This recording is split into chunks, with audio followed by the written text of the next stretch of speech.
Hello, thanks for joining me today. My name is Nicholas Sieben. How are you feeling? What is going on in your life? Not just your physical body. What is going on in your life? What is going on in your heart? With your relationships? Are you doing what you want to do with work? Are you doing what you want to do with your life? Do you know what you want to be doing with your life? How are your basic physical functions? How's your breathing? How's your sleep? How's your digestion? What kind of dreams do you have at night? What are your emotions like? Do you feel regularly even-keeled, anxious, depressed? These are all questions that I ask my patients when they come. I'm an acupuncturist. My name is Nicholas Sieben. The whole array of body, mind, and spirit, that is what I'm interested in working with when I work with a patient. It's not just physical. It's not just bring in your chief complaint and we'll just work on that. People are often a little bit amazed and maybe a little bit overwhelmed when they come and I want to know about everything. They're used to going to doctors where if the knee pain is the chief problem, they only talk about the knee. They don't want to know about your digestion, your sleep. They don't want to know about your relationships. They don't want to know about your relationship to yourself, if you feel depressed, if you feel anxious. But however, in Chinese medicine, it is holistic. We're looking at all aspects of the body. You never know where that knee pain is coming from. The knee pain could be coming from the injury. It could also be coming from the weather. Could be coming from being exposed to a lot of dampness like a rainy day, like it is today.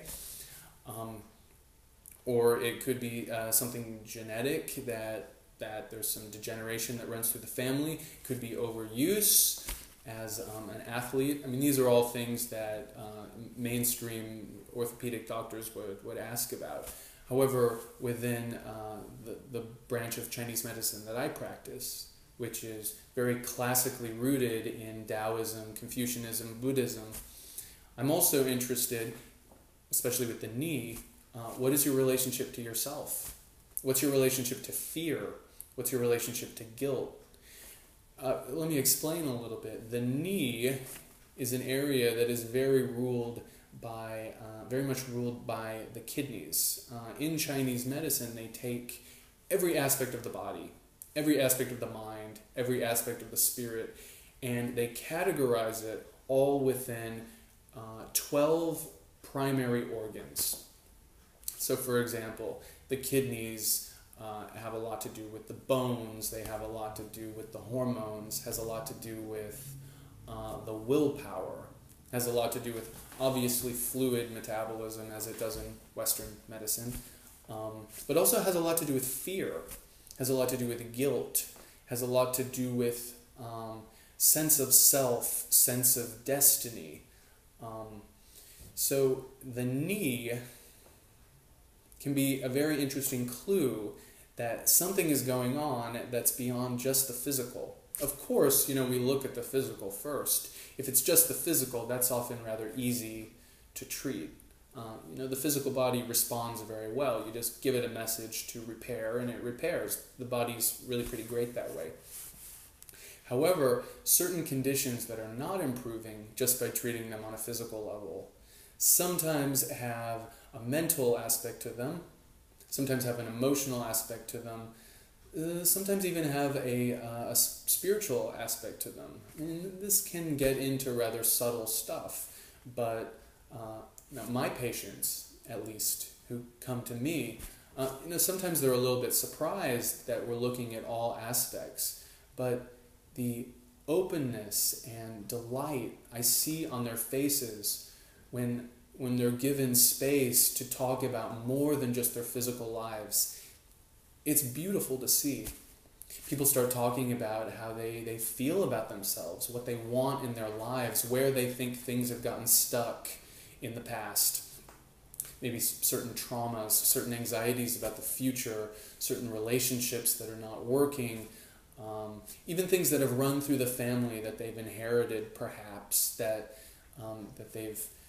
they're trying to work out, that their parents could not work out. And this is rather spiritual stuff, but When you put it in a medical system, like Chinese medicine has put the spiritual, the mental, as well as the physical aspects of the self into the medicine, and given ways to be able to diagnose if there's any sort of imbalances in any of these areas, and also ways to address them through the medicine of acupuncture, a lot can change, a lot can be done. Also, a lot of connections can be made with a certain more subtle things that are happening in our lives, and more tangible symptoms we're having, insomnia, pain, digestive problems, endocrine imbalances, all these things that can be read with medical tests.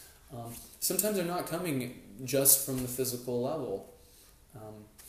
And sometimes that's why traditional Western treatment can't treat them.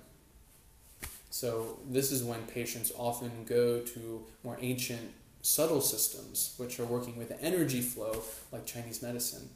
So this is very much what I'm working with in my practice.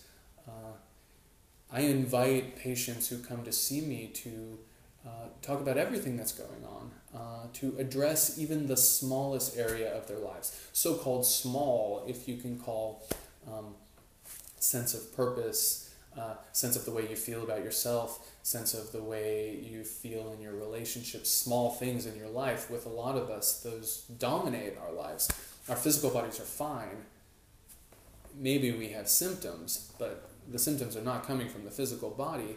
It's really the more emotional, mental, relationship realms that it's coming from.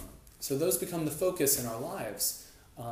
Then why should they not be addressed in the medical office? If that is the root of our imbalance, that's where we should be placing our attention.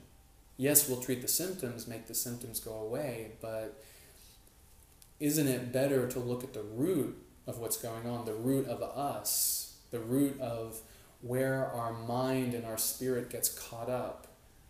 If we have a concern in our lives, often we think about it every single day. All of our energy gets placed onto that. Oftentimes, energy that should be flowing in our physical bodies, flowing into the world, can get stuck on particular issues that we've not resolved. So why should we not look at them in the therapeutic office? These become fundamental.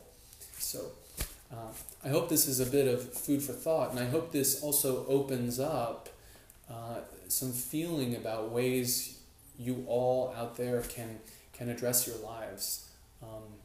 There's lots of healing systems from the past with incredible richness for treating the entirety of you, your body, your mind, and your spirit. Maybe it's a leap of faith for a lot of us Westerners to go and actually seek it out and do it. Maybe we actually won't feel anything happening the first few sessions. However, if we're open, we could see pretty miraculous results. I've definitely seen it in myself using acupuncture as a healing modality. I've seen it in my patients. I've seen miraculous things happen, big changes, lots of happiness, lots of breakthroughs. It's why I continue to do what I do. It's why I'm talking to you, trying to expose a little bit more possibilities that are out there. So thanks for joining me. Again, my name is Nicholas Sieben. I'm an acupuncturist. I have a practice in New York City. You can get in touch with me on my website, nicholassieben.com. I'm always happy to talk with you. Thank you.